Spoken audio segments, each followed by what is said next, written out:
and I'm here with Terry Whipple, the founder of Inventors and Entrepreneurs Clubs. Terry, I know you have some great stories from the I&E Club meetings that you have.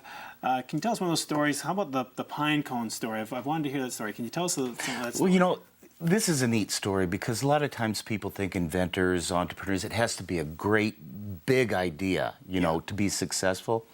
We had a gentleman, very quiet individual, came to one of the club meetings, and when we went around and, you know, told our name and why we're there and stuff, this gentleman stood up and he goes, "I sell pine cones."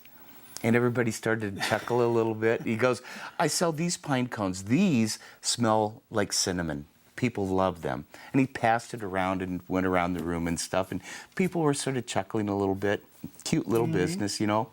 And he goes, "This was my innovation last year." And he holds up a pine cone. He goes, "These have metallic chemicals on them. So when you put them in the fire, they glow these beautiful colors of flames that are blues and greens and yellows and reds. And people love them."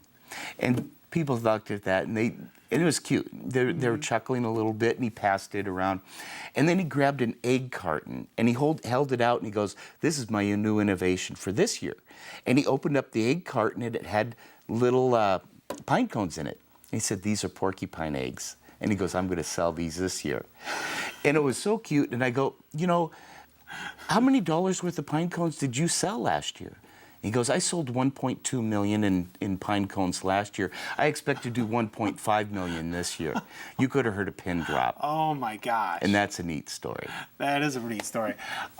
Boy, I have a lot of questions I want to ask in that story, but that's just a really neat story. You never know what you're going to get. It's something pine cones. You never know, and you never know what sales. you never know when your idea, even though you may think it's small, but you never know where it can go. Remember, thank you, Terry. Remember from that story, the littlest ideas can turn really big.